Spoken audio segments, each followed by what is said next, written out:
future doesn't have to be like that.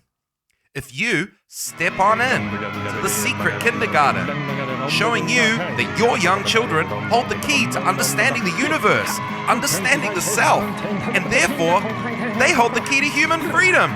Your child is the gatekeeper.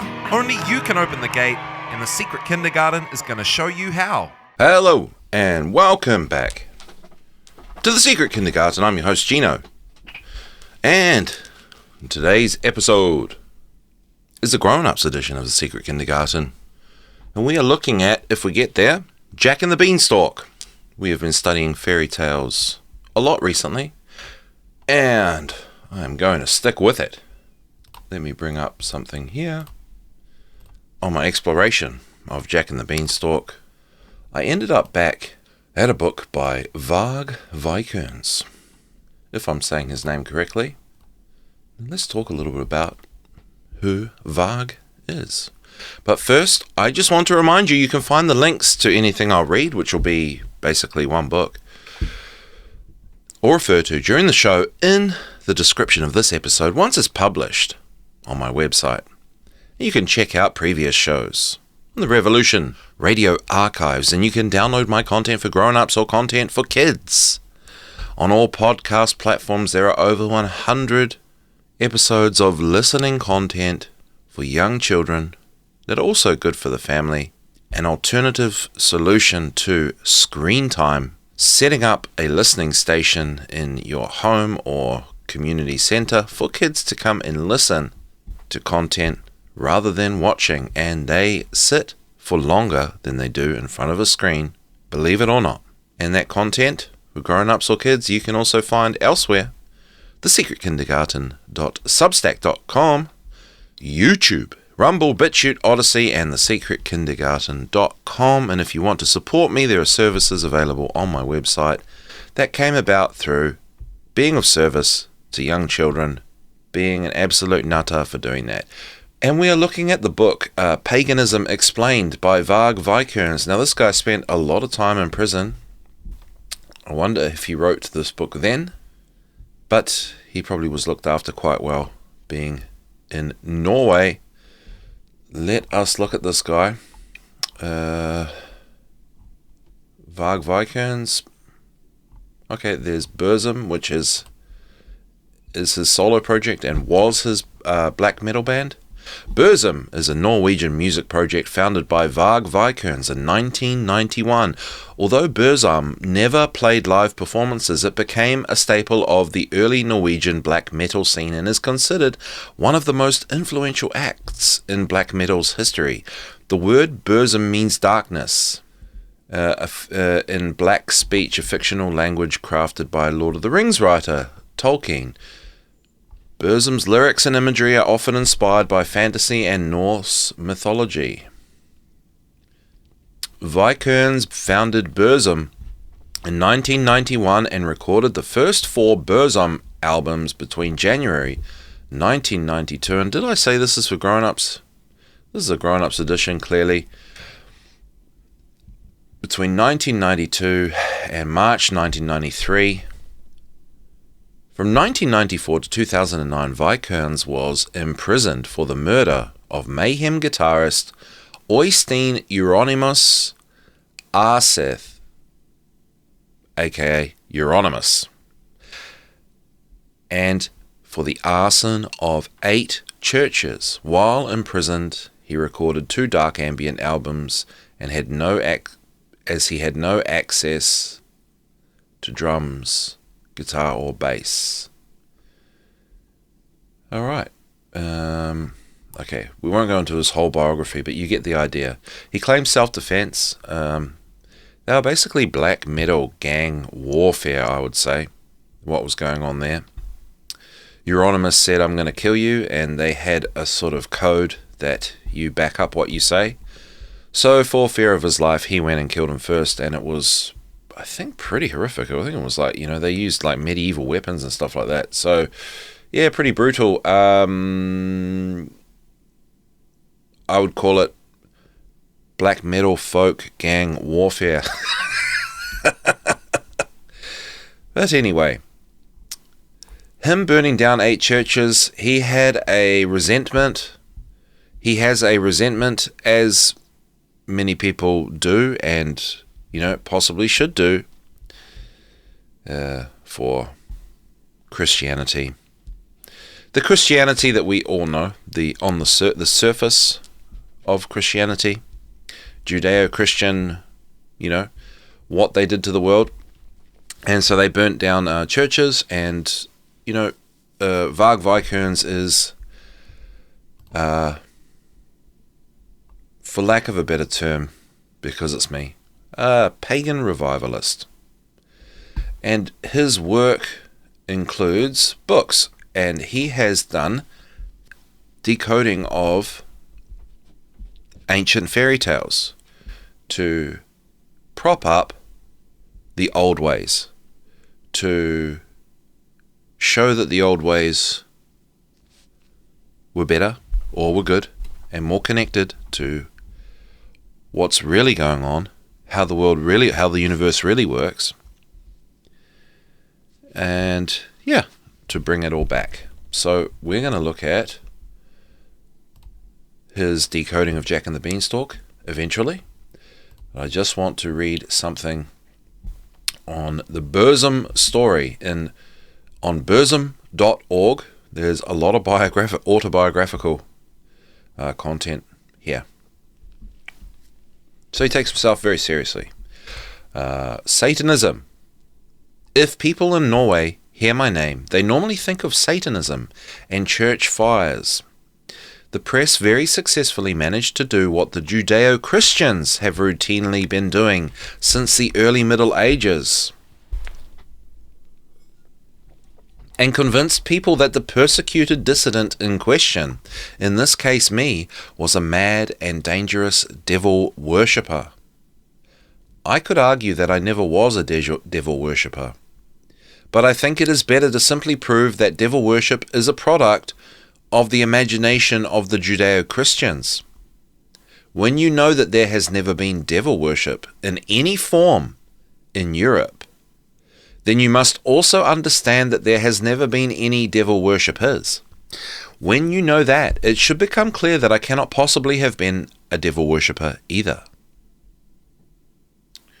Okay, I'll just do a couple more paragraphs. An English writer, Margaret Murray, published a book in 1921 called The Witch Cult in Western Europe. She claimed the devil worship was indeed not devil worship at all, but a pagan cult. And, Varg Vikerenes is all about clarifying this, and part of his work is looking at the deeper meaning of fairy tales and aligning that with why the fairy tales existed. Part of a pagan way of living, teachings through stories. Okay, back to the reading. And although criticized, her book has been used by pretend witches, especially in the United Kingdom, in a feminist attempt to revive the cult of the witches. Although her book is pretty useless as a source, she has a point. The devil worshippers were indeed pagans practicing the ancient religion. The whole devil worship idea as we know it is made up by the Judeo-Christians of the Middle Ages, most notably by people like the authors of Malleus Maleficarum, The Witch's Hammer, Jacob Springler and Heinrich Kramer, both of them being Catholic priests, and one of them being a Messianic Jew. Just like we don't really know what pagan means, nobody really knows why they called these particular people witches, or hexen, or hexer. What we do know is that this too is a Judeo-Christian term and that it was never used by the pagans. The Sabbath is a Jewish holiday and has nothing to do with our European culture whatsoever. And Varg Vikerenes is certainly identified by a lot of people as a neo-Nazi, which I'm pretty sure he's not. I'm pretty sure he's just highlighting, what European culture used to be before the Judeo-Christians of the Middle Ages came along, and he's trying to revive that simply. So he's focusing on that, and these days, obviously, you're not allowed to do that. That's naughty. That is the whole problem with this subject. Everything people know about this cult is what the rotten Judeo-Christians have told us about. They have demonized this cult to such a degree that we think of the so-called Black Sabbath as some crazy and disgusting scene with the evil witches going to Blockbeg or some other mountain to worship Satan. According to the Judeo-Christians, they did this on Friday the 13th to mock Jesus Christ because there were 13 people present during the Last Supper. Satan himself was a demon with horns growing from his forehead, and he walked with a limp because his one foot was a goat's or horse's foot. Witches were accused of sacrificing infants to the devil and having sex with him. So because of this, the Judeo-Christians hanged and burned the witches or executed them in some other manner, and until the 18th century murdered hundreds of thousands of witches and other people they didn't like in Europe. So it was a power play, I would say. Instead of expressing what I think about all this, I will tell you what this cult, and in particular the Friday the 13th mystery, really was all about. It might surprise many, but we actually know perfectly well what these rituals were all about, why they practiced them, and even who practiced them. Naturally, I cannot describe all the mysteries of the ancient religion in an article like this one, but I can give you a brief and hopefully comprehensible explanation to the most demonized of all the mysteries, the so-called Black Sabbath, that originally is a festival of fertility, celebrated the Friday the 13th every month of the ancient calendar. The 4 phases of life are those of reincarnation, birth, life, and death, night, morning, day, and evening, winter, spring, summer, and autumn, etc. And what has sold me a lot on Varg's work and paganism in general, not that I consider myself directly a pagan, but reincarnation is weaved into all of those things, and that is something that turns out is, an esoteric teaching, including an esoteric Christianity. So there are common threads in the esoterica of the world, and also that reincarnation is now literally proven by the scientific method. I forget the name of the author that did that's his life's work, but anyway. So, each weekday has a special meaning, and this night is therefore called the Night of the Witches. The holiday known as Walpurgisnacht, Beltane, etc., is Friday the 13th of the 7th month of the year, when the 6 months of winter meet and marry the 6 months of summer in the middle month of the ancient 13-month calendar. According to the Judeo-Christians, this is the night the witches go to the mountains to have sex with Satan. This night is therefore called the Night of the Witches, but it was originally the traditional day for weddings in the pagan era. It was the day when people married on earth, just like the gods and the goddesses married in heaven. And we therefore call this night the honeymoon, the night when the gods united with the goddesses in heaven. Now, most people know that it is perfectly normal for married people to have sex on the night they marry, so there is nothing special about that. Alright, well, you get the idea, okay? That paganism means things, what the practices in paganism have a deeper meaning. There's a more esoteric meaning to the stuff that they do because of reasons that we won't get too far into. But check out Otherworld Connections on Wednesdays, Eastern Time, 3 p.m, my other show. We might cover some of that stuff. But that's a little primer on Varg Vikerenes and his standpoint defending ancient paganism, exploring ancient paganism, and justifying why it should be around. And with that being said, we're going to look at Jack and the Beanstalk. So I'm going to read Jack and the Beanstalk, and hopefully we get to some decoding before the end of the show. We're reading 2 versions because Varg Vikerenes is very thorough. So, Jack and the Beanstalk, as recorded by Joseph Jacobs from English Fairy Tales in 1890. And I will say, because of all the work we've been doing, that Varg Vikerenes does see these fairy tales as transmitted by word of mouth, which, as we've discovered, there are a few authors out there that are certainly against it, against the idea. And those authors have other views that seem quite contentious and perhaps might be damning them a little bit, maybe. So, Jack and the Beanstalk from Joseph Jacobs. There was once upon a time a poor widow who had only a son named Jack and a cow named Milky White. And all they had to live on was the milk the cow gave every morning, which they carried to the market and sold. But one morning Milky White gave no milk, and they didn't know what to do. "What shall we do? What shall we do?" said the widow, wringing her hands. "Cheer up, mother, I'll go and get work somewhere," said Jack.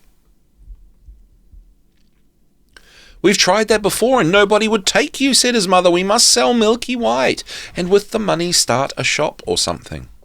"All right, mother," says Jack. "It's market day today, and I'll soon sell Milky White, and then we'll see what we can do."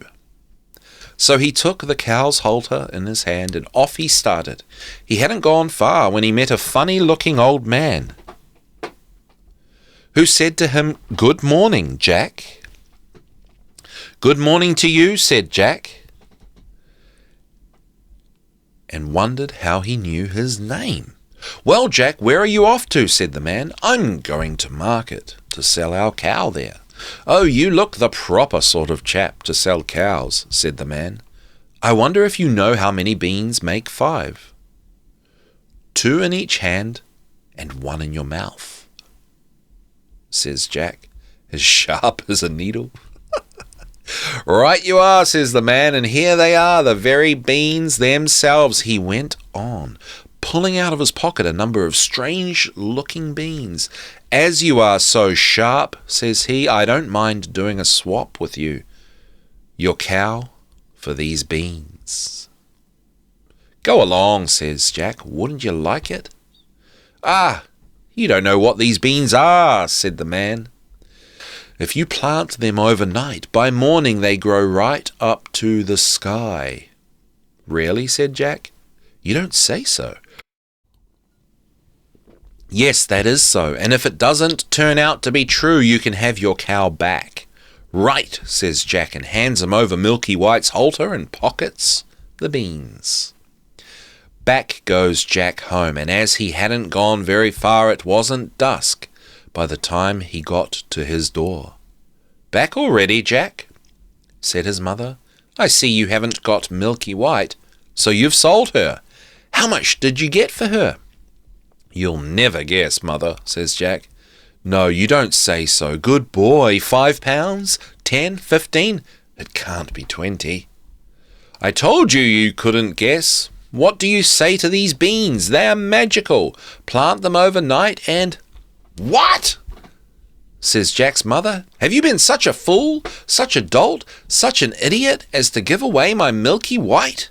The best milker in the parish, and prime beef to boot for a set of paltry beans? Take that, take that, take that! And as for your precious beans, here they go out the window, and now off with you to bed. Not a sup shall you drink, and not a bit shall you swallow this very night." So Jack went upstairs to his little room in the attic, and sad and sorry as he was, to be sure, as much for his mother's sake as for the loss of his supper. At last he dropped off to sleep. When he woke up, the room looked funny. The sun was shining into part of it, and yet all the rest was quite dark and shady. So Jack jumped up and dressed himself and went to the window. And what do you think he saw? Why, the beans his mother had thrown out the window into the garden had sprung up into a big beanstalk, which went up and up and up till it reached the sky. So the man spoke truth after all. The beanstalk grew up quite close past Jack's window, so all he had to do was to open it and give a jump onto the beanstalk, which ran up just like a big ladder. So Jack climbed, and he climbed, and he climbed, and he climbed, till at last he reached the sky. And when he got there, he found a long, broad road going as straight as a dart. So he walked along, and he walked along, and he walked along, till he came to a great big tall house. And on the doorstep there was a great big tall woman. "Good morning, Mum," says Jack, quite polite like. "Could you be so kind as to give me some breakfast?" For he hadn't had anything to eat, the night before, and was as hungry as a hunter. "It's breakfast you want, is it?" says the great big tall woman. "It's breakfast you'll be if you don't move off from here. My man is an ogre, and there's nothing he likes better than boys broiled on toast. You'd better be moving on, or he'll be coming." "Oh, please, Mum, do give me something to eat, Mum. I've had nothing to eat since yesterday morning, really and truly, Mum," says Jack. "I may as well be broiled and die of hunger." Well, the ogre's wife was not half so bad after all. She took Jack into the kitchen and gave him a hunk of bread and cheese and a jug of milk. But Jack hadn't half finished these when thump, thump, thump, the whole house began to tremble with the noise of someone coming. "Goodness gracious me, it's my old man." "Oh, that was the wife," said the ogre's wife. "What on earth shall I do? Come along quick and jump in here." And she bundled Jack into the oven. Just as the ogre came in, he was a big one, to be sure. At his belt he had 3 calves strung up by the heels, and he unhooked them and threw them down on the table, and he said, "Here, wife, broil me a couple of these for breakfast. Ah, what is this I smell? Fee, fi, fo, fum. I smell the blood of an Englishman. Be he alive or be he dead, I'll have his bones to grind my bread." "Nonsense, dear," said his wife. "You're dreaming, or perhaps you smell the scraps of that little boy you liked so much for yesterday's dinner. Here you go and have a wash and tidy up, and by the time you come back to your breakfast, I'll be ready for you." So off the ogre went, and Jack was just going to jump out the oven and run away when the woman told him not to. "Wait till he's asleep," says she. "He always has a doze after breakfast." Well, the ogre had his breakfast, and after that he goes to a big chest and takes out a couple of bags of gold, and down he sits and counts till at last his head began to nod, and he began to snore till the whole house shook again. Then Jack crept out on tiptoe from his oven, and as he was passing the ogre, he took one of the bags of gold under his arm, and off he pelters, till he came to the beanstalk. And then he threw down the bag of gold, which, of course, fell into his mother's garden, and then he climbed down till at last he got home and told his mother, and showed her the gold and said, "Well, Mother, wasn't I right about the beans? They're really magical, you see." So they lived on the bag of gold for some time, but at last they came to the end of it. And Jack made up his mind to try his luck once more at the top of the beanstalk. So one fine morning he rose up early and got on to the beanstalk, and he climbed and climbed and climbed and climbed, till at last he came out onto the road again, and up to the great tall house he had been to before. There, sure enough, was the great tall woman a-standing on the doorstep. "Good morning, Mum," says Jack, as bold as brass. "Could you be so good as to give me something to eat?" "Go away, my boy," said the big tall woman, "or else my man will eat you up for breakfast." "But aren't you the youngster who came here once before? Do you know that very day my man missed one of his bags of gold?" "That's strange, Mum. I dare say I could tell you something about that, but I'm so hungry I can't speak till I've had something to eat." Well, the big tall woman was so curious that she took him in and gave him something to eat. But he had scarcely begun munching it as slowly as he could when thump, thump, they heard the giant's footstep, and his wife hid Jack away in the oven. All happened as it did before. In came the ogre as he did before, said Fee-Fi-Fo-Fum, and had his breakfast off 3 broiled oxen. Then he said, "Wife, bring me the hen that lays the golden eggs." So she brought it, and the ogre said, "Lay," and it laid an egg all of gold. And then the ogre began to nod his head and to snore till the house shook. Then Jack crept out of the oven on tiptoe and caught hold of the golden hen, and was off before you could say Jack Robinson. But this time the hen gave a cackle which woke the ogre, and just as Jack got out of the house he heard him calling, "Wife, wife, what have you done with my golden hen?" And the wife said, "Why, my dear?" But that was all Jack heard, for he rushed off to the beanstalk and climbed down like a house on fire. And when he got home he showed his mother the wonderful hen and said, "Lay" to it. And it laid a golden egg every time he said "lay."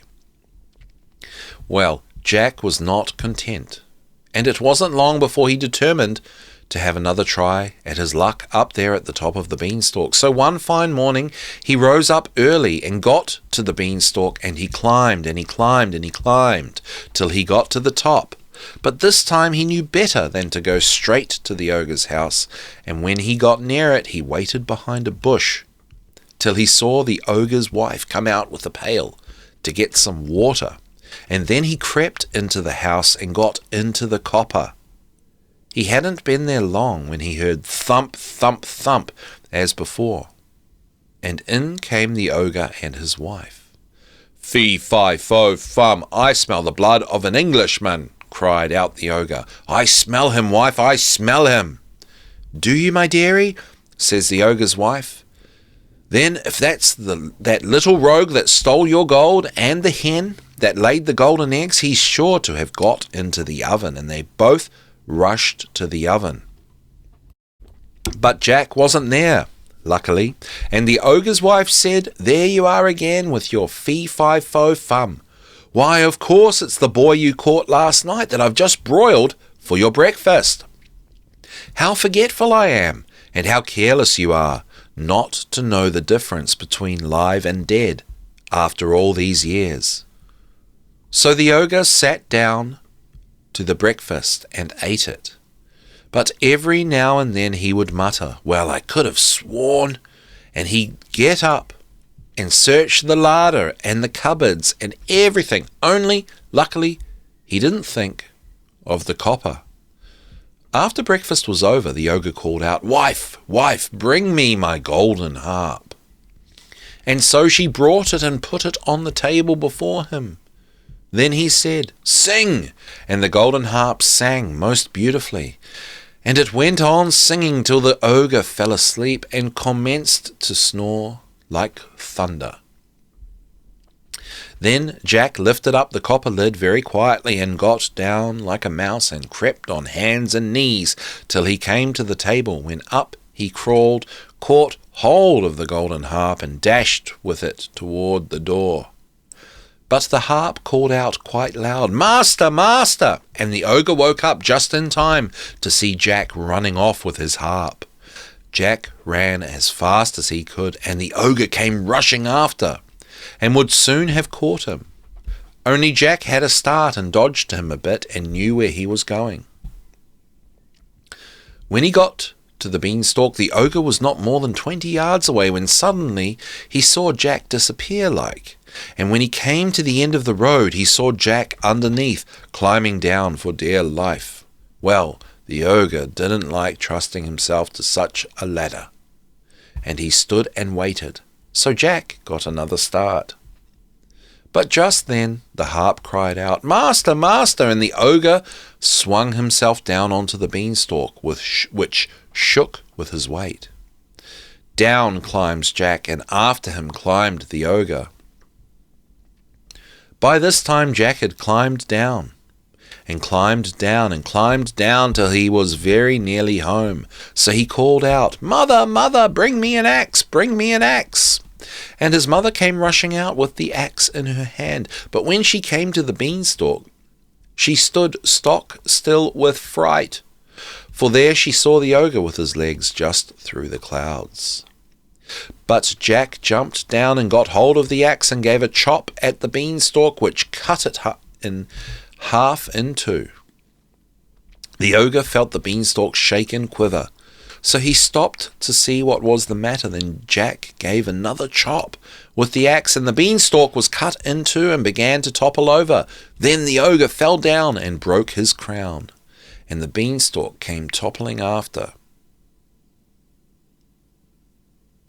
Then Jack showed his mother his golden harp, and what with showing that and selling the golden eggs, Jack and his mother became very rich, and he married a great princess, and they lived happily ever after. Well, pretty comprehensive reading of the fairy tale. Does your account of Jack and the Beanstalk contain only part of that story? One visitation to shorten the story. One trip up and back with a bag of gold, or back with just the goose. Okay, so let's try and squeeze. Oh, I hope I can finish this. Right. Jack and the Beanstalk, as recorded by Andrew Lang from the Red Fairy Book, also published in 1890.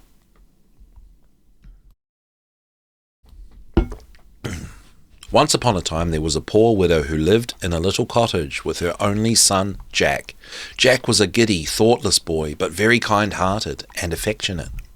There had been a hard winter, and after it the poor woman had suffered from fever. Jack did no works as yet, and by degrees they grew dreadfully poor. The widow saw that there was no means of keeping Jack and herself from starvation but by selling her cow. So one morning she said to her son, "I am too weak to go myself, Jack, so you must take the cow to market for me and sell her." Jack liked going to the market to sell the cow very much, but as he was on the way he met a butcher who had some beautiful beans in his hand. Jack stopped to look at them, and the butcher told the boy that they were of great value and persuaded the silly lad to sell the cow for these beans. When he brought them home to his mother, instead of the money she expected for her nice cow, she was very vexed and shed many tears, scolding Jack for his folly. He was very sorry, and mother and son went to bed very sadly that night. Their last hope seemed gone. At daybreak Jack rose and went out into the garden. At least, he thought, I will sow the wonderful beans. Mother says that they are just common scarlet runners and nothing else, but I may as well sow them. So he took a piece of stick and made some holes in the ground and put in the beans. That day they had very little dinner, and went sadly to bed, knowing that for the next day there would be none. And Jack, unable to sleep from grief and vexation, got up at day dawn and went out into the garden. What was his amazement to find that the beans had grown up in the night and climbed up and up until they covered the high cliff that sheltered the cottage and disappeared above it. The stalks had twined and twisted themselves together until they formed quite a ladder. It would be easy to climb it, thought Jack, and having thought of the experiment, he at once resolved to carry it out, for Jack was a good climber. However, after his late mistake about the cow, he thought he had better consult his mother first. So Jack called his mother, and they both gazed in silent wonder at the beanstalk, which was not only of great height, but was thick enough to bear Jack's weight. "I wonder where it ends," said Jack to his mother. "I think I will climb up and see." His mother wished him not to venture up this strange ladder, but Jack coaxed her to give her consent to the attempt, for he was certain there must be something wonderful in the beanstalk. So at least she yielded to his wishes. Jack instantly began to climb and went up and up on the ladder-like beanstalk until everything he had left behind him, the cottage, the village, even the tall church tower, looked quite little. And still he could not see the top of the beanstalk. Jack felt a little tired, and thought for a moment that he would go back again.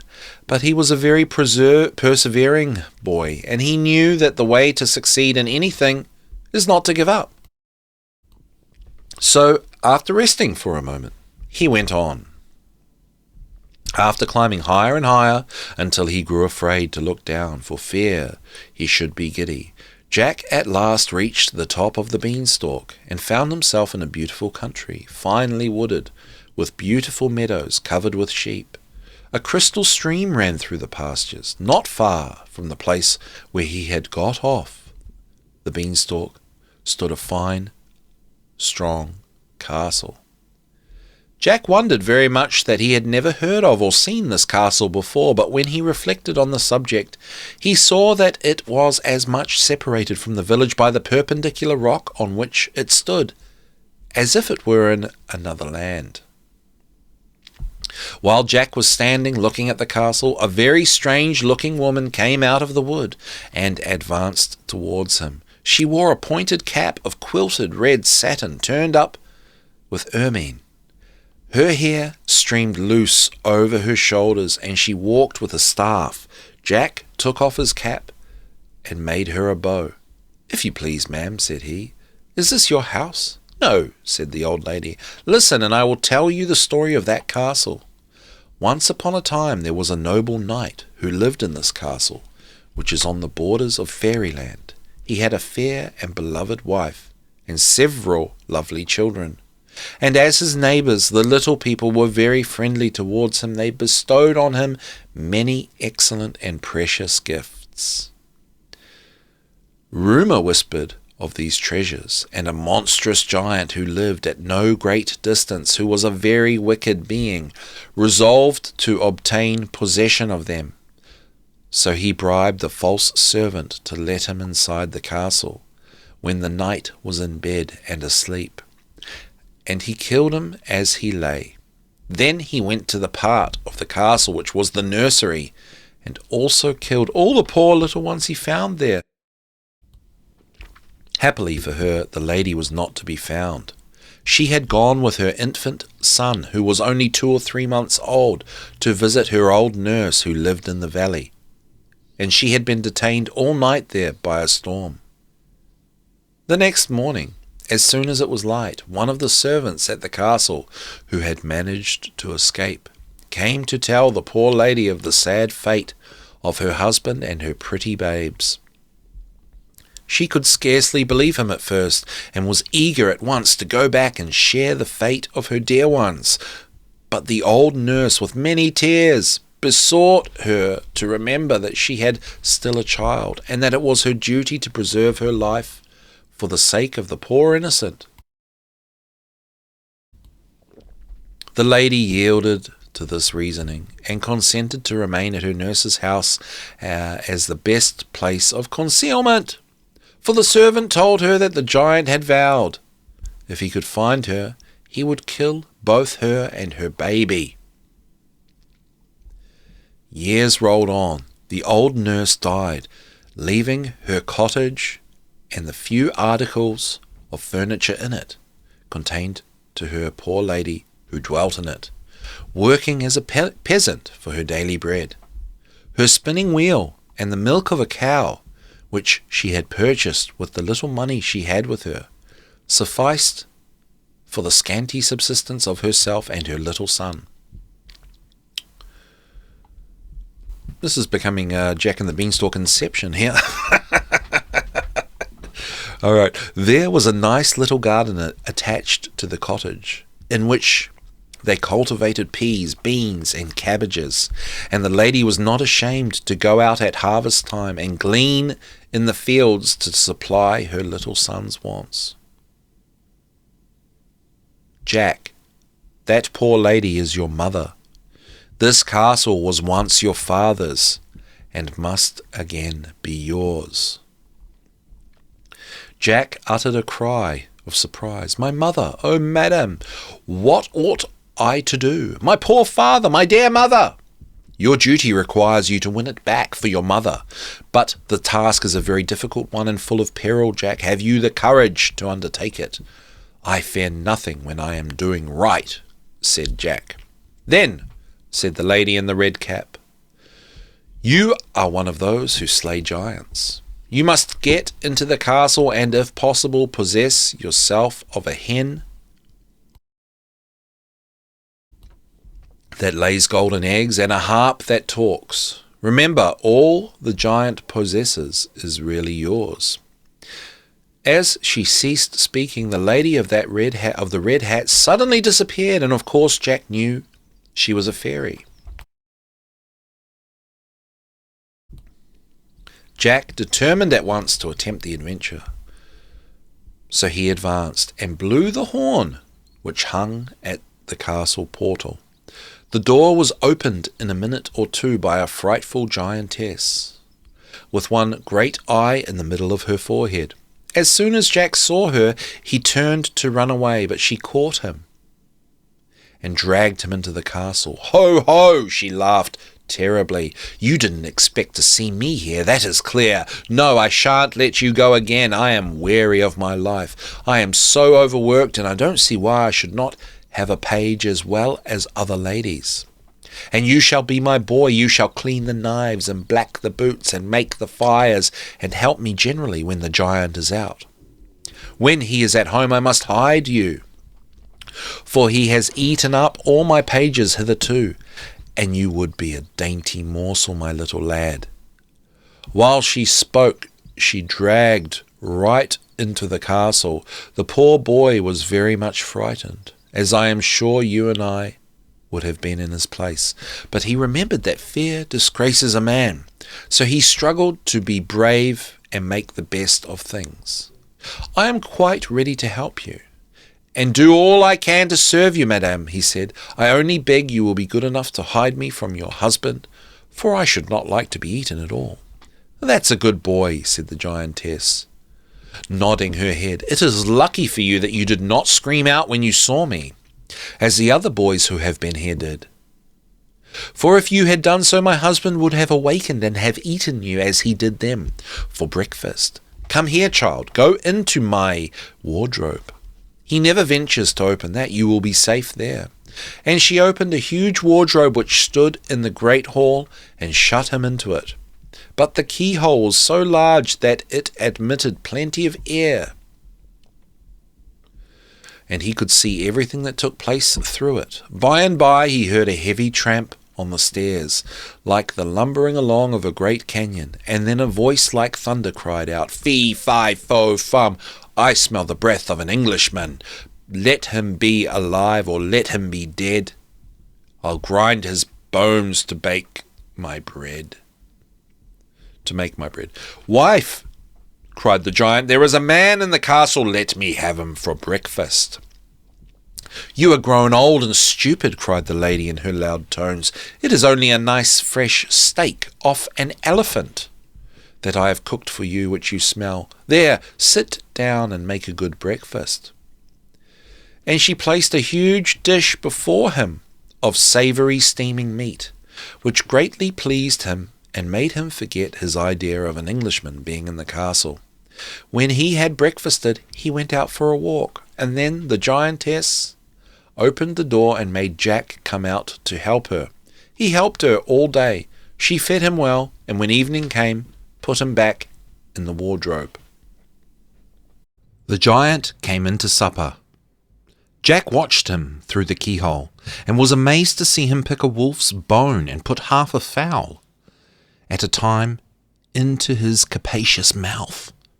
When the supper was ended, he bade his wife bring him his hen that laid the golden eggs.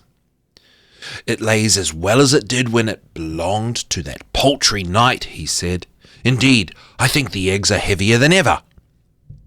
The giantess went away and soon returned with a little brown hen, which she placed on the table before her husband.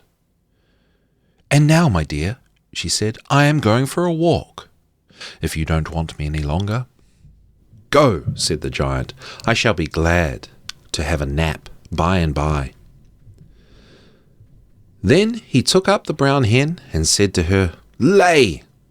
And she instantly lay a golden egg. "Lay," said the giant again, and she laid another. "Lay," he repeated the third time, and again a golden egg lay on the table. Now Jack was sure this hen was that of which the fairy had spoken. By and by the giant put the hen down on the floor, and soon after went fast asleep, snoring so loud that it sounded like thunder. Directly Jack perceived that the giant was fast asleep. He pushed open the door of the wardrobe and crept out. Very softly he stole across the room, and, picking up the hen, made haste to quit the apartment. He knew the way to the kitchen, the door of which he found was left ajar. He opened it, shut it, and locked it after him, and flew back to the beanstalk, which he descended as fast as his feet would move. When his mother saw him enter the house, she wept for joy, for she had feared that the fairies had carried him away, or that the giant had found him. But Jack put the brown hen down before her and told her how he had been in the giant's castle and all his adventures. She was very glad to see the hen, which would make them rich once more.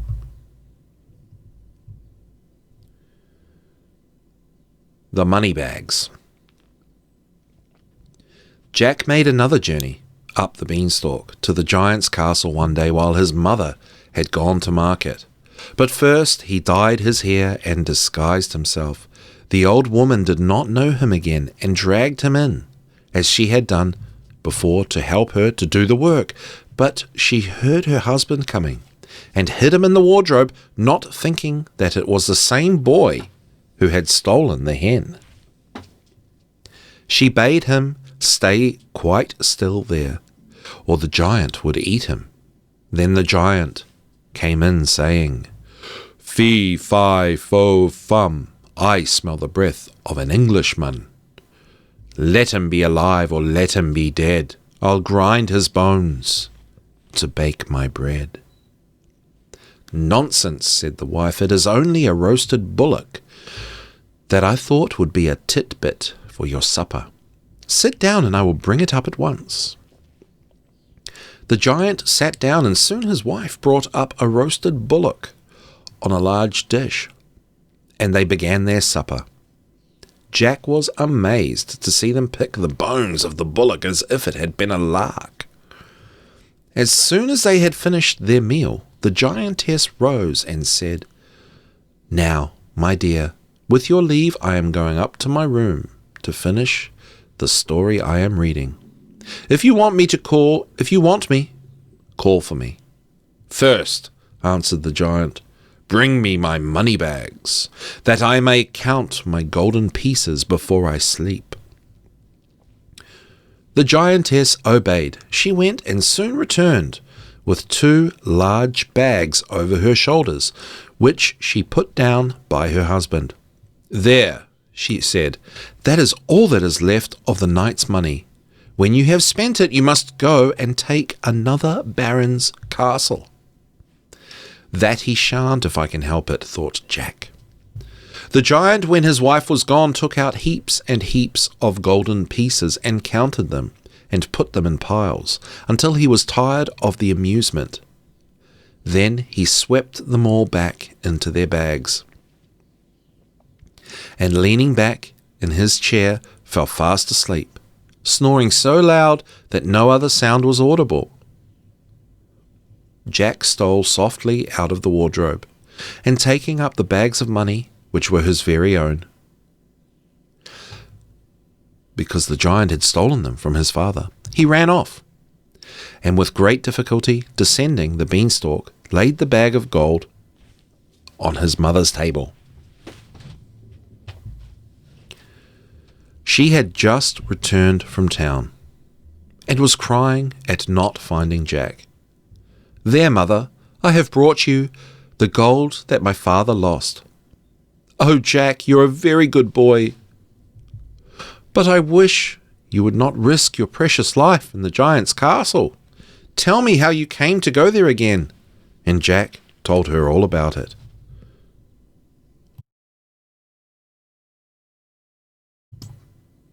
Jack's mother was very glad to get the money, but she did not like him to run any risk for her.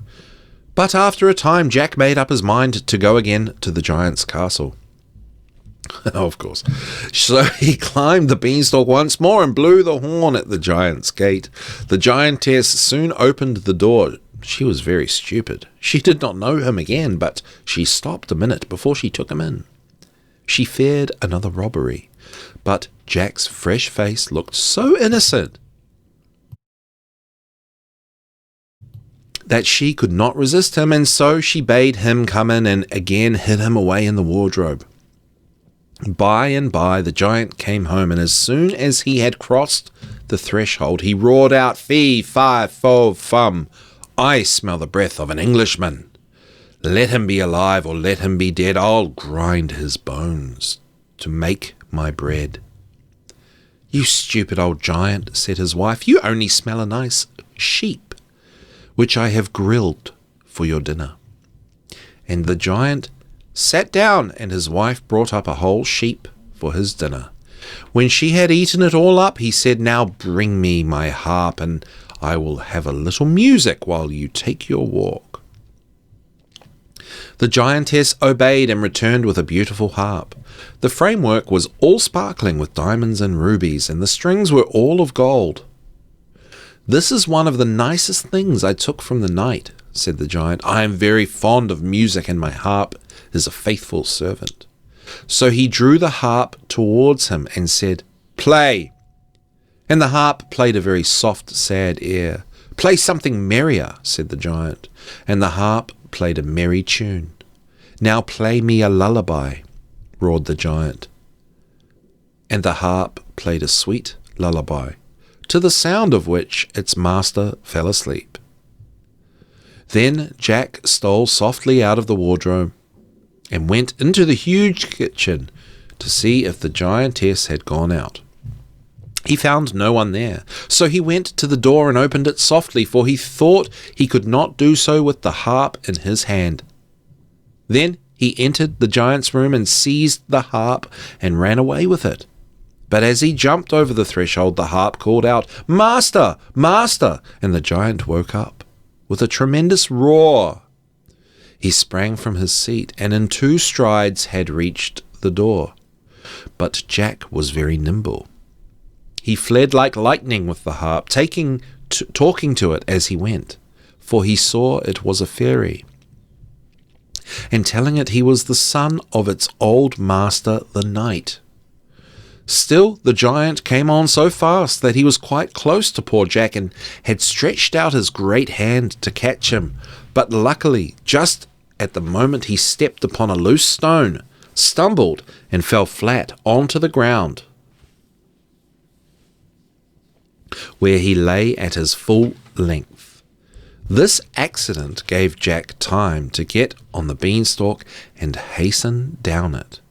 But just as he reached their own garden, he beheld the giant descending after him. "Mother, mother," cried Jack, "make haste and give me the axe." His mother ran to him with a hatchet in her hand, and Jack with one tremendous blow cut through all the stems except one. "Now, mother, stand out of the way," said he. Jack's mother shrank back, and it was well she did so, for just as the giant took hold of the last branch of the beanstalk, Jack cut the stem quite through and darted from the spot. Down came the giant with a terrible crash, and he fell on his head. He broke his neck and lay dead at the feet of the woman he had so much injured. Before Jack and his mother had recovered from their alarm and agitation, a beautiful lady stood before them. "Jack," said she, "you have acted like a brave knight's son, and deserve to have your inheritance restored to you. Dig a grave and bury the giant, and then go and kill the giantess." "But," said Jack, "I could not kill anyone unless I were fighting with him, and I could not draw my sword upon a woman. Moreover, the giantess was very kind to me." The fairy smiled on Jack. "I am very much pleased with your generous feeling," she said. "Nevertheless, return to the castle and act as you will find needful." Jack asked the fairy if she would show him the way to the castle, as the beanstalk was now down. She told him that she would drive him there in her chariot, which was drawn by 2 peacocks. Jack thanked her and sat down in the chariot with her.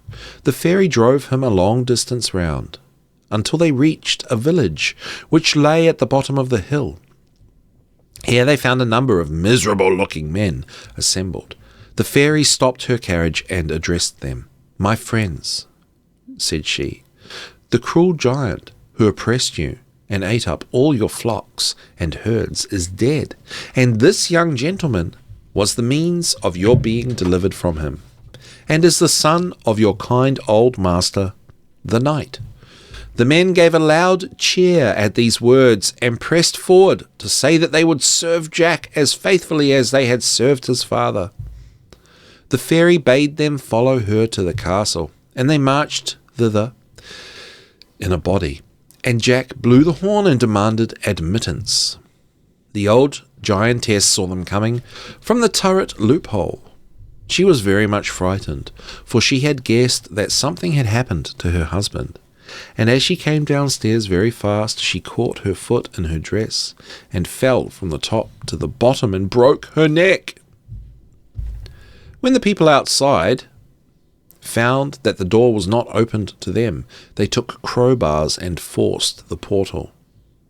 Nobody was to be seen, but on leaving the hall, they found the body of the giantess at the foot of the stairs.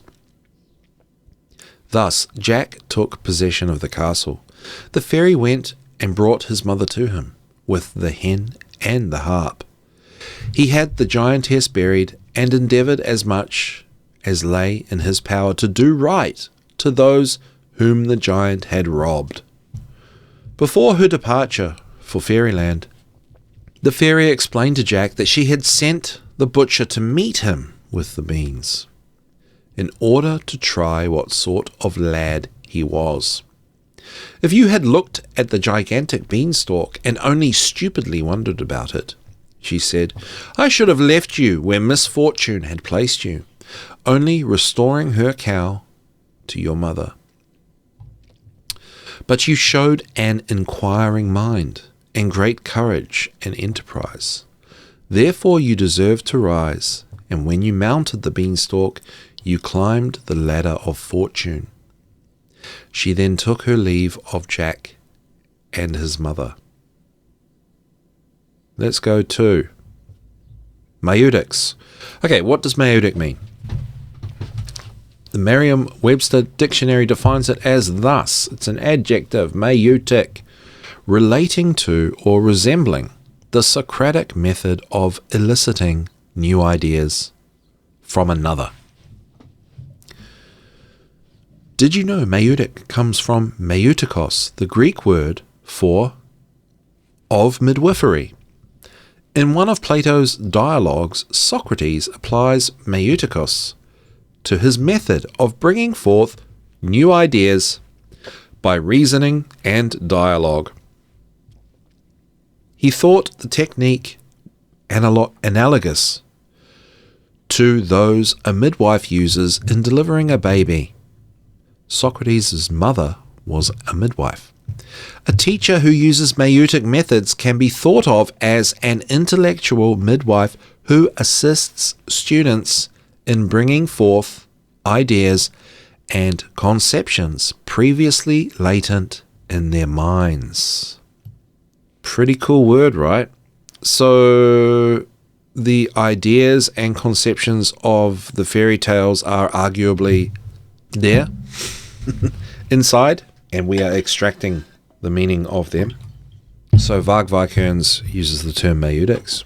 You know, I think we can take value from what Varg Vikerenes has to say about fairy tales. So let's just see the maieutics for Jack and the Beanstalk from the book. Paganism Explained Part 2. So here we go. In the two versions of Jack and the Beanstalk presented above, the tale begins with something about the cow of the family. Okay, we're already going to go real deep here. Jack's mother is a widow, and Jack is too young to work. They are poor, or they are so poor that they have nothing to eat at all.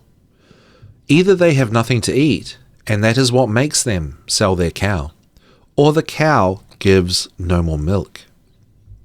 And that is why they have no more to eat, and why they must sell the cow.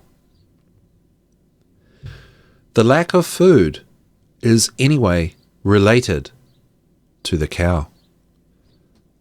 In fact, this is the sign of weaning.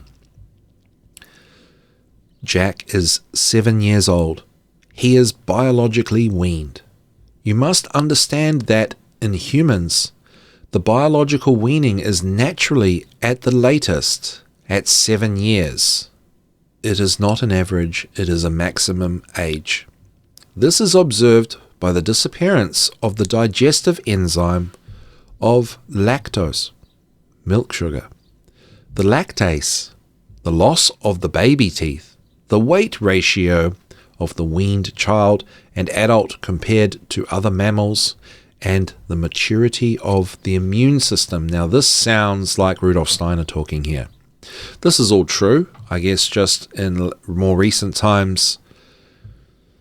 Child development, they don't speak of child development in such a obtuse or blunt way. Okay, in fact, the cow is an avatar of the nursing mother. Also note that the cow has exactly the same gestation time as the European woman. 280 days, 10 moon months, or 9 solar months. Even today, breast milk is mainly replaced by cow's milk. The cow that has no more milk is the cow that weans, quite simply. It is also the image of parents who no longer have food in stories. They or the mother has no more milk to give. Yeah, that actually comes up a lot, right? It is also the image of the parents or the mother who abandons the child or children in the tales. She does not abandon them. She weans them. To abandon is simply an analogy of weaning, even more clearly when it is linked to a lack of food. Now, there's something about this that, I don't know why it blows my mind, but it blows my mind. I don't know what to say about that. But what I do know is that this bring up abandonment, which I believe is kind of the issue. Abandonment is essentially the main problem of how kids are getting messed up. There's just something about this, and we're going to stick with it and figure it out. So let's just keep reading. Weaning is sevrer, sevrer in French, and it comes from the Latin separare, simply meaning to separate. The 7 years are in psychology, the coming in the age of reason, and this marks an important change in the child, where he has more turned towards learning than to survival. This is the age of the reincarnation ritual described in The Secret of the She-Bear. And The Secret of the She-Bear is a book written by Varg Vikerenes' wife, Marie Cachet, and we're going to look at that. So there's 7 years of age, the child coming online, right? The important change in the child, becoming conscious. That is in a lot of these fairy tales, once we decode them, right? So that's more education for the adult, right? We're reading these stories to kids. What else do we need to get out of that that's important for the kid? Well, for the child, obviously, if we know that that's the case, then we're essentially passing that information on to the child if we know. So that's why it's important for us to know. But is there more to it? Are there rituals we should be doing it for kids at 7 years old? I believe there are, and that's a flag we're putting up here, and we're going to get into that in future episodes of The Secret Kindergarten. Rituals, family rituals for 7-year-olds, for kids turning 7. That's what's inspired me from this looking into the fairy tales, and also this abandonment and weaning thing. And I think these are potentially unavoidable traumas that character building or just part of the development of children, and we need to unpack that too. So, because we want to get this framework that's totally locked down in truth, so we don't need to figure things out as we go. We can just help each other get it right the first time round. All right. So, the fact that the father is dead is an image of the lost ancestor, of the lost self. The moment Jack has to sell the cow and meet the old man is very important. This old man is the ancestor. It's Jack himself, ready to live again in himself. The mother wishes to have money for the cow, which is traditionally given against the baby teeth. The coins, I remind you, are the symbol of the ovum, the egg, in the ritual of reincarnation and the symbolic pregnancy and rebirth. In fact, he receives money. He receives new teeth, the teeth of the ancestor. The coin is the teeth. They are equivalent symbols. You have to lose your baby teeth so that the ancestor comes back to you through the adult teeth. And adult teeth are like seeds growing in the child. Okay, very interesting.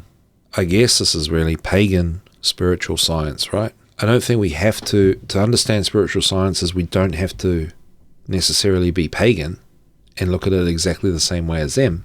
But when a child becomes 7, they become self-aware, they become quote-unquote conscious because the conscious part of the mind has now grown. Okay, and so Varg Vikerenes is corresponding that to the ancestor coming back to you.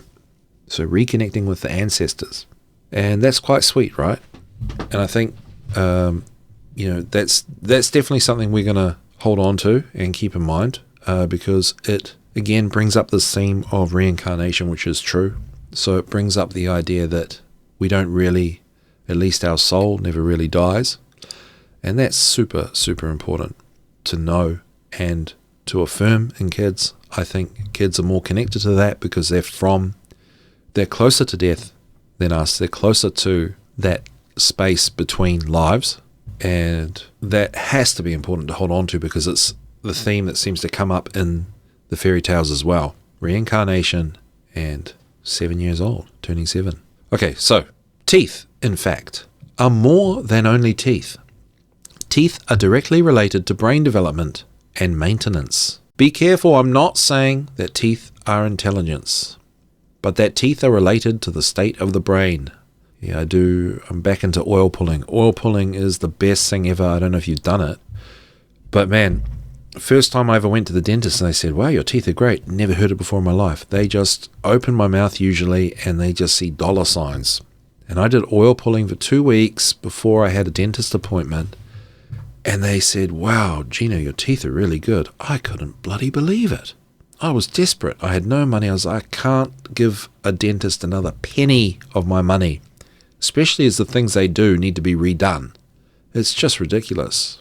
Yeah, so just a little random story there, but guys, trust me, oil pulling, it just, bye-bye dentist. Oil pulling, bye-bye dentist. True story.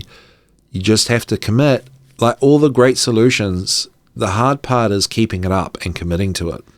Like EFT, tapping. It's just keeping it up because these things work, and then you've got to keep on top of it, right? And that's the hard part, because you feel that sense of achievement, and then you're like, oh, well, my teeth are fine, and then just let it slip away. Well, not letting it slip away, try. 2-3 weeks before going to a dentist, do oil pulling every day. You'll feel it in your mouth how good it is anyway, how much it works. So anyway, several studies highlight the link between chewing and memory, or even cognitive abilities. Okay, so he's listed some studies here. Similarly, to get rid of obsessing music, a study shows that it is good to chew, in this case chewing gum. And that study is called Do You Want to Block Earworms from Conscious Awareness by Gum? Interesting. Chewing will not make you directly smarter in the long term, but not chewing will degenerate your brain. This is what a Japanese study showed. The study involved more than 1,500 elderly people who had their health monitored. The study found participants with fewer teeth had a greater chance of developing dementia within the 5 years of study.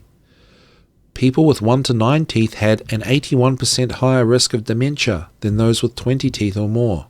Well, I do not advertise chewing gums. It concerns any chewing. Chewing is related to the proper functioning of the brain. Healthy teeth support a healthy brain. But in fact, why do I talk to you about teeth? He has not received teeth, he has received beans. That's Jack we're talking about. You will quickly understand why teeth and beans are equivalent symbols. You have to take all these stories as riddles. Remember the Italian version of Little Red Riding Hood. Grandmother, I'm hungry. I want my supper first. Eat the beans boiling in the boiler. In the pot were the teeth. The child stirred them around and said, Grandmother, they're too hard. Then you have to understand that the beans are seeds. And what do the seeds do? They grow like teeth. Beans are also the replacements of the coins here. And the coins, as explained before, are notably avatars of the teeth. That is why the little mouse or the tooth fairy gives you coins in exchange for the milk teeth when you're a kid. But that's not all. As explained in The Secret of the She-Bear, which is Marie Cachet's book, which we'll look at in this episode, there are other traditions where the teeth are replaced by coins or seeds, such as the tradition of the king cake. The tradition is that one conceals a bean or a coin in a cake that will be shared, and the child who eats the piece with the bean is designated king or queen. In fact, it is a reminiscence of the beginning of the reincarnation ritual. The child did not find a bean, but he lost his teeth in the cake or the food. Beans are all that makes up the intelligence, the specificity.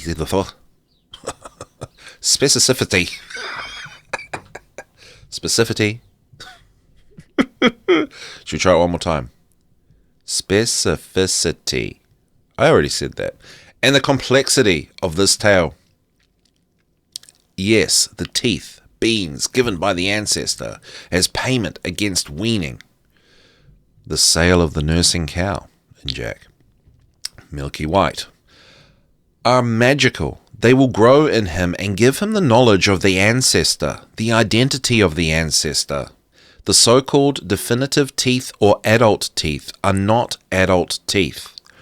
They are the teeth of the ancestors, growing in the mouth of the child, which becomes at the time more reasonable, more individual, and with a more marked personality, because the impulsive period related to strict survival has passed. This is the age of reason, starting around 7 years old and ending around 8 years old. So I think I'm just going to quickly step in and just say, the child becoming 7 years old was held in extremely high regard in the ancient Indo-European.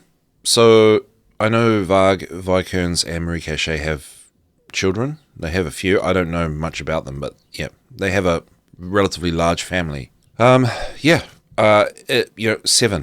Child turning 7, held in high regard, considered very important. Their view of Jack and the Beanstalk is it is all about the phenomenon of what spiritually scientifically happens at 7 years old in the view of Stone Age people.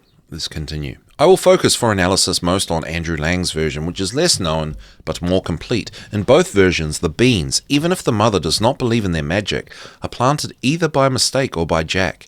In both versions, Jack is hungry and is more or less rejected by his mother. The best images possible for weaning. Let's say immediately that the bean and its huge stem, or rather its stems, twisted to each other, are an image of the placenta and the umbilical cord, which itself is linked, in the world outside, to the sky and to the trees. Jack entered the reincarnation ritual of our ancestors after weaning, and now he is learning from his ancestor, pictured by the father, through the placenta, who is genetically mostly the father. Jack wonders how he did not know this castle and this world before, but understands that since it was so far away vertically, he did not realize its presence before. Here we have the clear image of the child who becomes aware, in this case, of his past, of the knowledge of himself as an ancestor. Distant vertically here means distant in time. Jack learns and remembers. The fairy, as explained in The Secret of the She-Bear, is the bee, the midwife of nature, the one who helps plants give birth to their fruit, the one that helps to give birth to oneself, one's new identity. She is the goddess Maya. And I've done an episode a little bit. We talked about bees with a wonderful gardener, Teresa Martz. Bees, super special. We will probably do an episode on bees at some point. She is also the substitute of the ancestor in life, the one who keeps the knowledge and the passwords, and the one who keeps closed or opens. On the other hand, she does not really have any power. She can only tell, explain, give her knowledge, ask questions, and wait. The one who holds the power is the individual self. Is the individual itself. It is he who alone can actually give birth to his identity. The ancestor, his reminiscence, his knowledge. That's why the fairy tells Jack that he has to do exactly as she tells him. Otherwise, she will lose her power and will not be able to help him anymore. It is the ogre who killed the father and took all his possessions, because that is what the placenta, which is also the dragon in tales and myths, does. The placenta is the father, the remains of the father, in other words, the ancestor, and the one who will transfer his remains, his memory, his brain, to his new body. So he has the courage to challenge the ogre. The ogre is the male bear, but it is also the placenta in its dangerous side. The placenta is the one that receives food from the mother, the ogress. And that's why it is she who prepares the dishes for him in tales. Even if it is sometimes the ogre who hunts the animals. He is the hunter. He goes for the prepared food, the blood himself. What is known today, since the placenta is even able to regulate the blood pressure of the mother. Hence pregnancy diseases such as preeclampsia, that is to say, in other words, it can take more or less blood from the mother, and more or less quickly. The ogre wants to eat the children because he hunts them by the umbilical cord, sometimes also replaced by a spear or arrow. but also because he eats them literally. The placenta also pumping the deoxygenated blood from the fetus to give it to the mother who washes and reoxygenates it. Of course, in the first proposed version of the tale, Jack calls the ogress Mum. Like Odin, like the skull of the dead ancestor who has no eyes, like the bear, the ogre sees very badly, but he smells very well.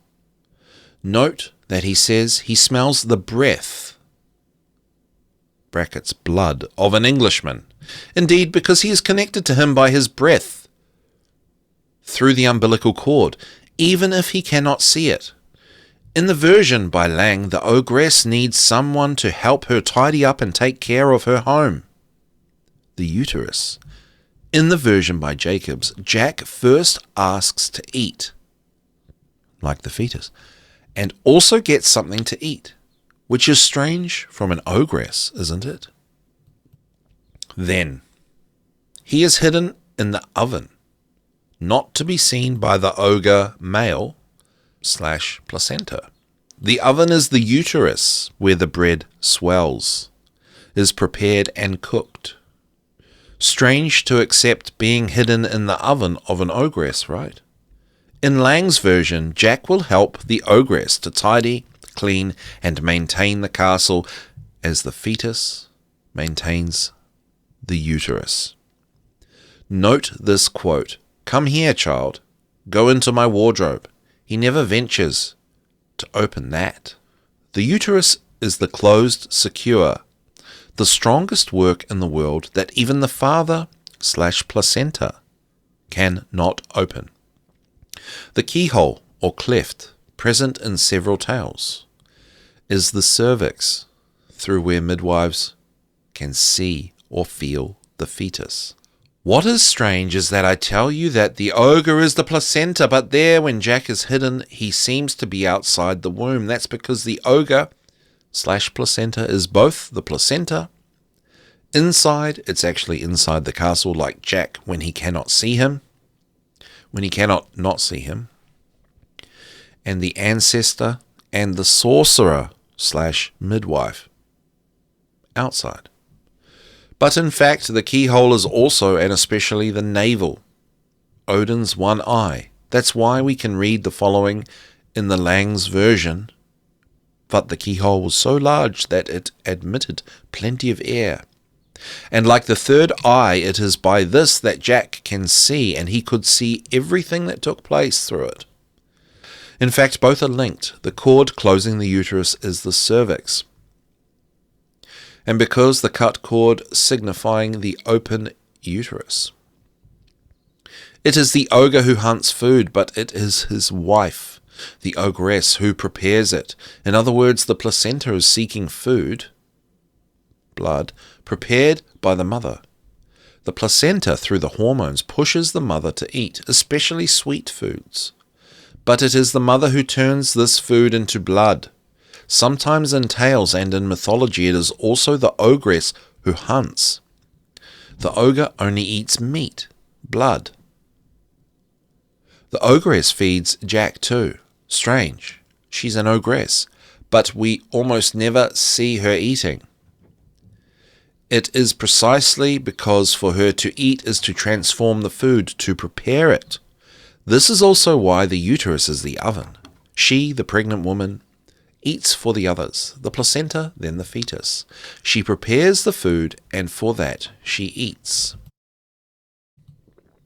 The chicken is like birds in general, and often the birds with long necks, storks, geese, swans, the neck being the umbilical cord, an image of the placenta and its amniotic bag. In fact, all these objects that will parade in front of Jack, the chicken with the golden eggs, the bag of golden coins, the magic harp, are placenta avatars. As it has been explained in the book, The Secret of the Bear, the ritual of reincarnation of our ancestors, which took place to the 7 years of the child.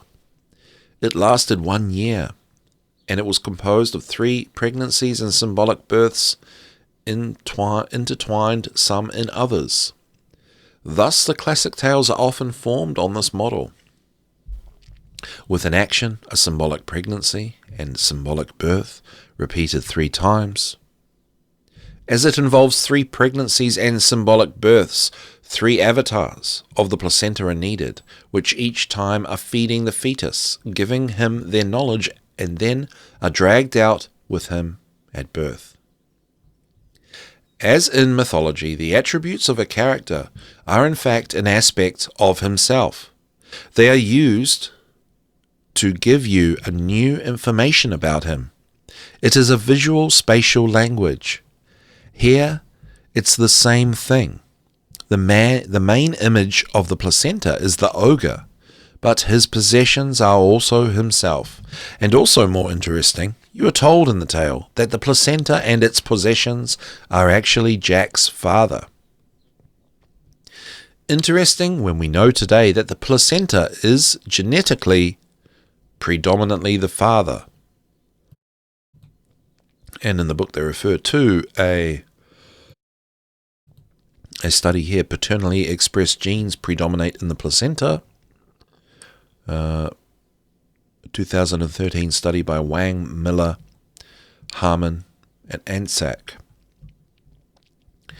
In fact, it's slightly more complicated. We can get a placenta when cloning, so with only maternal genes, but usually the placenta will not work, and if it works, we think that's why the clones are failing, because to give an image, the placenta thus obtained is empty.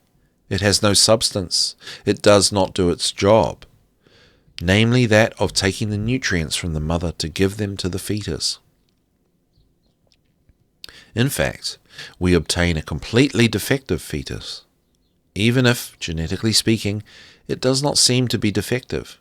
It is thought that the placenta is mainly composed of the father's genes, if there are such genes, because evolutionarily speaking, it is an advantage. Yes, because it behaves like an ogre.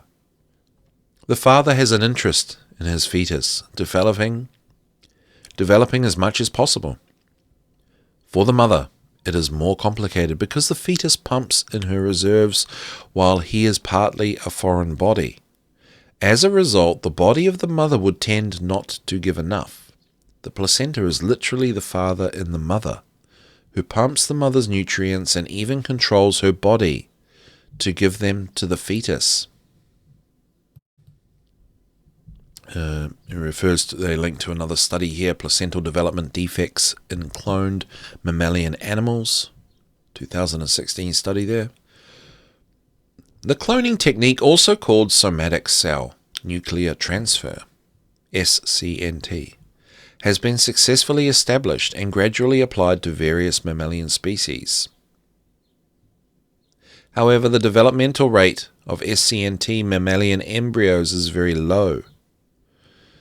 Placental development defects are considered as the main cause of SCNT embryo development inhibition. Almost all placentas exhibit abnormalities. Anyway, let's skip that. You know what? These famous nutrients, do you know where they are going? Mainly to the brain. That's why there is a disease of pregnancy which is peculiar to humans, who has developed such a greedy brain. This is pre-eclampsia, the disease of the a bit too greedy ogre. Pre-eclampsia is, in short, a pregnancy-induced hypertension in the late pregnancy caused by the placenta, which makes the mother's body work so much that it can be deadly for her. In any case, this is the way our ancestors saw this disease. Interestingly, when we know that the rare born-at-term fetuses from pre-eclamptic mothers have developed a larger brain than normal, born at term fetuses. Hypertension is simply more blood, faster, for the placenta, who wants to have more. As a result, for the mother's body, it is especially more work for the kidneys, and the liver must clean more blood. Faster, and often these kidneys and sometimes the liver are failing and put the mother in a vital danger. Moreover, only the birth and the exit of the placenta puts an end to the disease. But from the point of view of the ogre, it's perfect. It's more to eat. So it's like a medical lesson. Medical complication, pregnancy complication story. This disease is associated with the greedy brain and is only present in humans. All this to give you an image. The placenta gives its head to the head of the fetus. Often in tales, at the beginning of the story, the ogre is pretty tricky, and then over time, it's the child or children who get smarter, and who in the end get rid of the ogre by trickery. Clearly, he has become smarter over time. All this also to explain to you that the blood given to the fetus is also and above all what makes him intelligent, which gives him the possibility to remember. Blood is not only a physical element, but here, in this symbolic pregnancy, a spiritual element, which what we can boil down to. Fairy tales are good. Fairy tales are important because there are spiritual truths contained within the story, and in a sense that's enough. That's enough reason to bring them back, to keep them alive, and to keep reading them in the community, in our communities. It is the memory of the ancestor, the reminiscences, the understanding transmitted by the placenta ogre. And then this is spiritual science here, at least their interpretation from the Stone Age of the spiritual science. So this is important to know because we used to be very smart about these things, and it used to be part of the culture. There was a ritual for the 7-year-old child that symbolized these goings on. The importance of it is they're spiritually, scientifically explaining that there is a reincarnation. So yeah, we're going deep dive into Jack and the Beanstalk here. Let's keep reading. Clearly, he has become smarter over time, Jack. All this also to explain to you that the blood given to the fetus is also and above all what makes him intelligent, which gives him the possibility to remember. Blood is not only a physical element, but here in this symbolic pregnancy, a spiritual element. It is this memory of the ancestor, the reminiscences, the understanding transmitted by the placenta ogre. And this symbol is gold. Gold is blood and memory. Memory because gold is the oldest element known of the universe. It is thought that it is created in the death explosion of a star, and it does not alter. So, gold has seen everything from the beginning of our solar system. As our ancestors thought that, like with amnesiacs today, the objects of the past, the famous gifts, allowed us to remember the knowledge of our past lives. What better than an object made of gold? It's also music, because music is the language of the soul. It helps the soul to remember. That's why music can make you nostalgic. And is also breath, oxygen, so blood. Let's go back to the story. Each time the ogre eats a dish served by his wife, the pregnant woman is indeed the wife of the placenta, since the placenta is the father. And only after, he asks this one to bring him an avatar of himself, who flows. After eating, the ogre / placenta flows. Blood / gold / music flows from him. He asks the hen to make eggs. He counts the gold coins. Boy, this is getting graphic. He got the gold coins from the bag, the amniotic bag, and he plays a tune of music with the harp. Avatar of the bow, which pulls the arrow. Umbilical cord. Meanwhile, Jack, the fetus, watches everything from the keyhole, the navel. Understand? He drinks. Like Odin from the well of Mimir. And finally, when the ogre/placenta falls asleep, he goes out through his hole. He goes out through this hole. Steals the blood, memory. Forgive me for being graphic myself. Oh my goodness. Okay, let's try that again. He goes out through this hole, steals the blood/memory/knowledge/intelligence from the placenta/ogre, which comes from his own father and comes out of the womb with. In fact, the real thief in history is the fetus. But of course, since it was to him all his blood was destined, it is to him all these orgies benefit. It is to him that the substance of the ogre returns. Why is it that he gets rich then, you ask me? But because wealth is life, it is memory, it is spiritual knowledge and reminiscences. Beware, this is not a glorification of fertility. It is a glorification of knowledge, deep knowledge of the world and nature. And of the and I think all fairy tales are this glorification of knowledge and deep knowledge of the world and nature. And that's why it's important to read them and to keep them going. And of the voluntary transmission of the ancestor into a new body. Okay, I'm sold. I'm sold that that's what it's about. I am often asked when I speak of reincarnation, but who was I? Who was you? You probably will never know it. This is not what is important. It should not be misunderstood.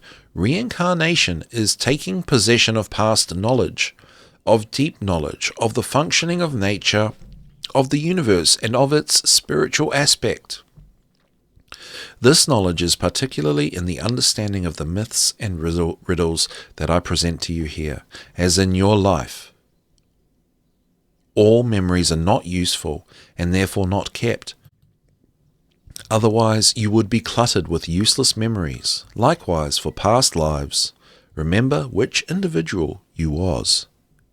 I think this is a translated book, guys. Is it useful? No, not when there are so many things to remember as well. Jack's tale ends in a precious way for its understanding. At the end, the harp calls its master/ogre, and so we understand that it and he are one.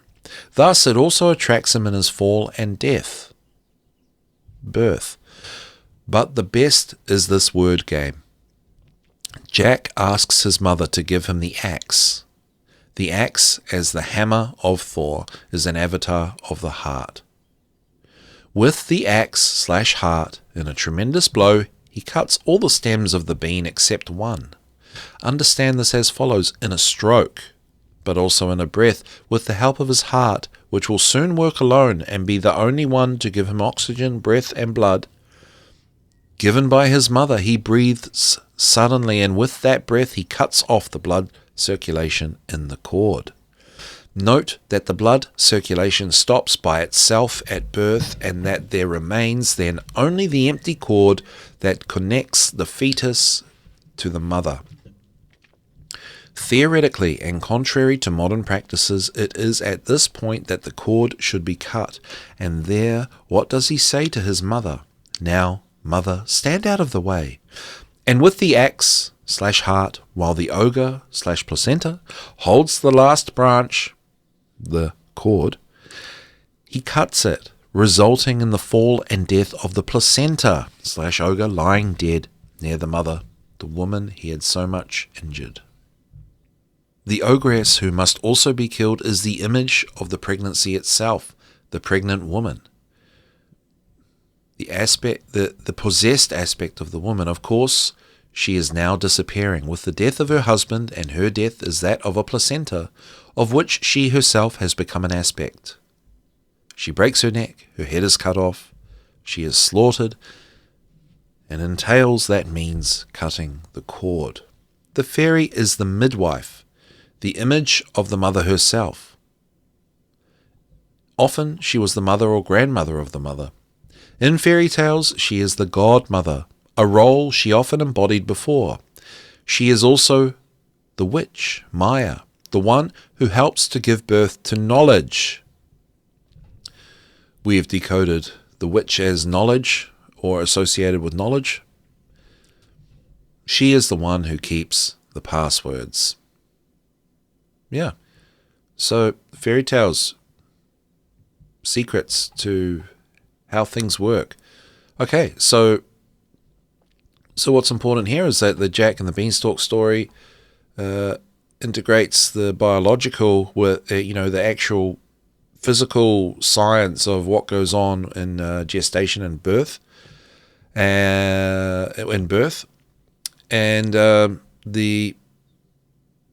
it also incorporates reincarnation into that science. So it's a merger of a spiritual science and actual science, and this is what Varg Vikerenes and Marie Cachet believed that was understood all the way back in the Stone Age culture. Okay, let's go straight to The Secret of the She-Bear by Marie Cachet. And The Secret of the She-Bear is about basically this ritual at 7 years old, a reincarnation ritual for 7-year-old members of the Stone Age bear cult, which they believe is that's where they've traced paganism back to. Okay, very crude synopsis of the book. I haven't read the whole thing, but I've got some of it here for us. Here we go. 7 years, the age of reason, where the child's brain is roughly the same size as an adult's. This is the age when the child is physically and scientifically reasonable, and I say they come online, since he is then capable of inhibitions. He is able to not follow his impulses and automation. This new ability brought him out from the strict survival and made him an intelligent being. It is the age of the first adult teeth. It is, in a way, the ancestor who grew up in the body of the child. Marie Cachet calls them the teeth of the ancestors, who is none other than himself reborn, the ancestor reborn.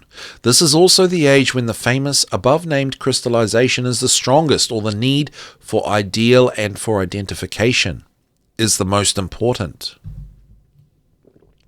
That is why it is an old man who gives the beans to Jack, and that is why Jack's father died, as often in these fairy tales. It is the image of the missing ancestor who returns. 7 years is also the age of the footprints found in the caves of Pec Merle in France and Chauvet-Pont d'Arc in France too. The only 2 footprints found in the decorated caves.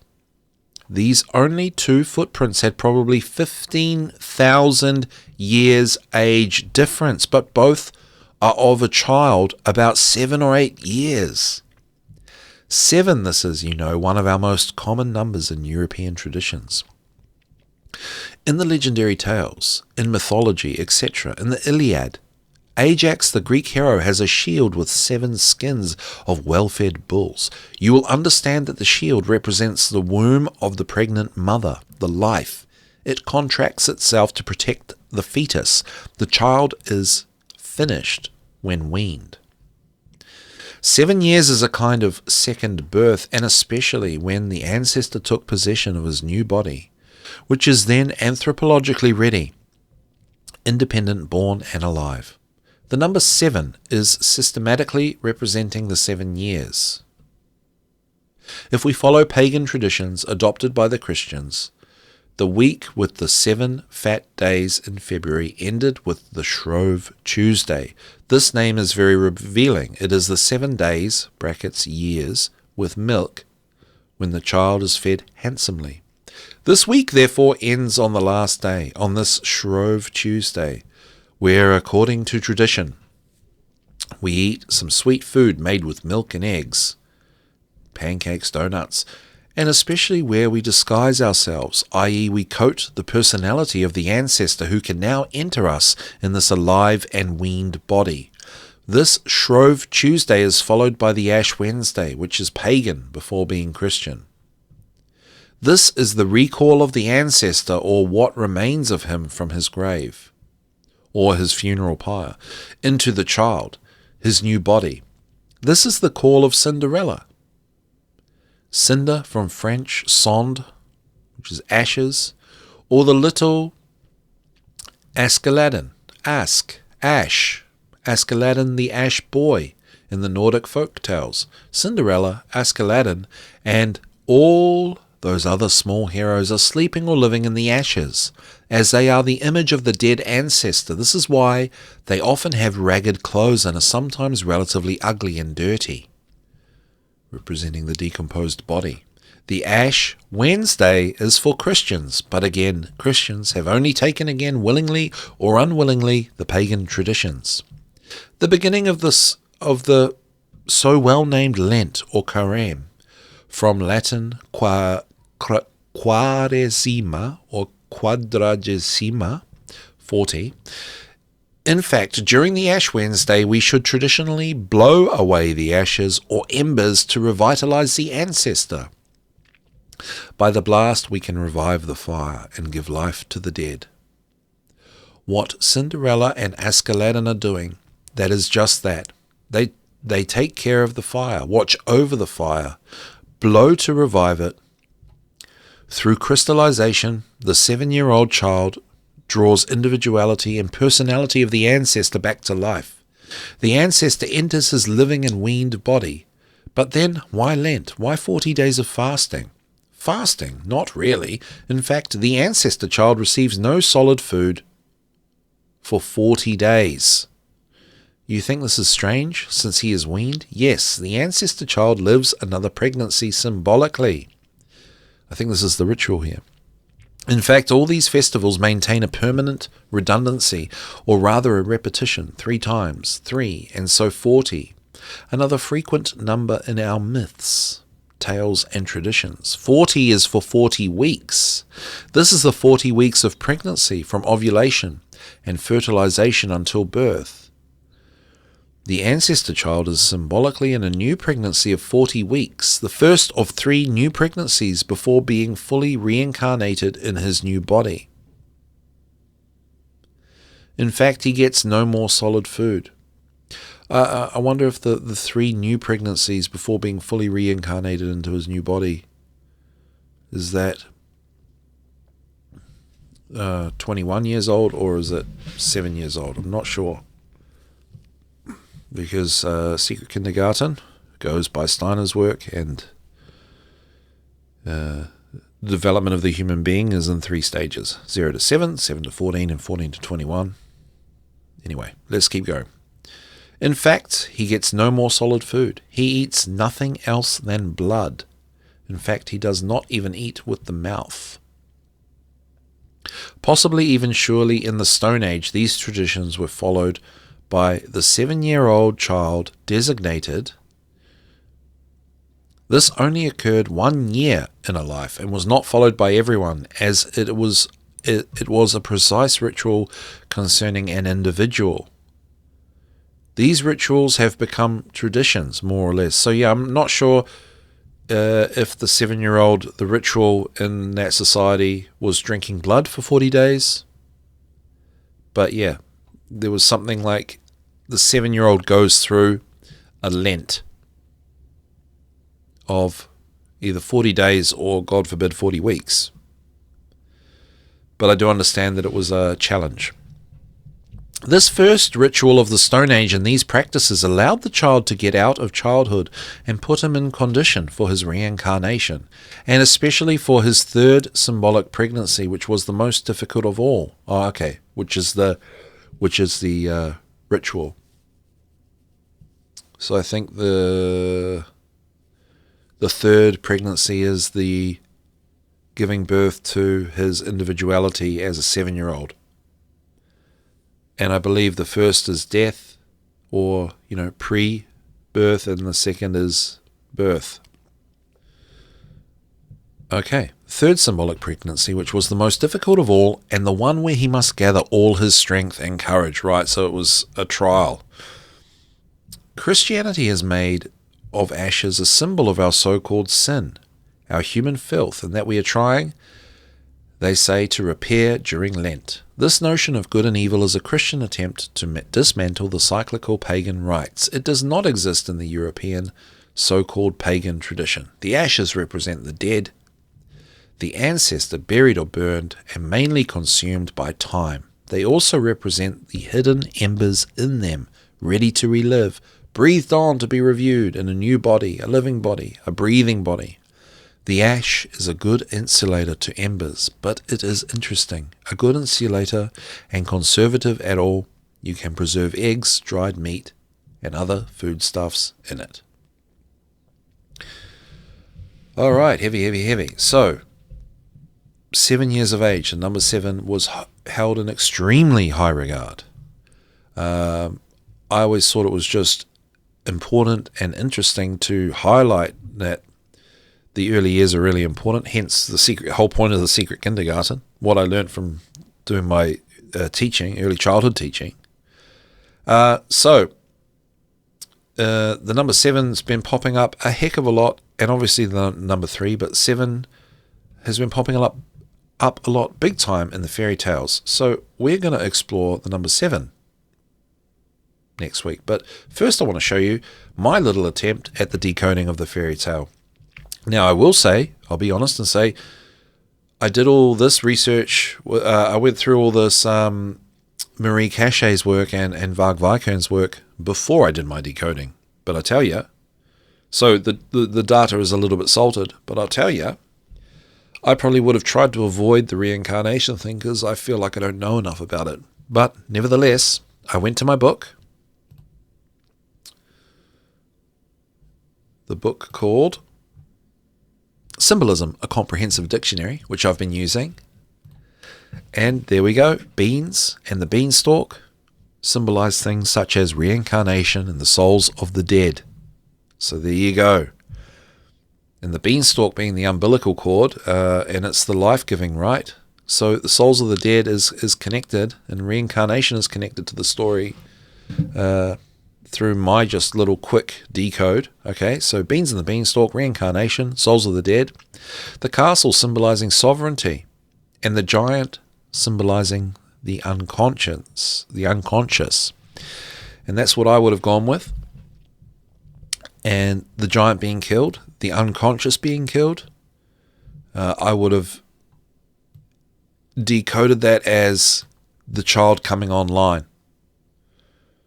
It's the end of the automated responses and the beginning of the conscious child becoming conscious at 7 years of age, the giant being killed, and the castle taking ownership of the castle, becoming sovereign, becoming an individual, becoming individuated. Yeah, and the beanstalk having something to do with reincarnation or, the souls of the dead, which could be the ancestors bringing him up, helping him to, integrating with him to become sovereign and come online. So just from looking at the Symbolism Dictionary, we can get to that meaning that is similar to what they're explaining Marie Cachet and Varg Vikerenes. So there you go. Wow, so we've gone pretty deep with the Jack and the Beanstalk. I think now it's time to move on to age 7, and I want to figure out some things about 7. What can we do for 7-year-olds? What can we bring back that's important? What can be done that that helps kids at 7 years old? What does that all mean? What does it look like? Hopefully I can find these rituals, a bit more about these rituals. We could look at 7-year-old rituals for 7-year-olds across cultures across the world.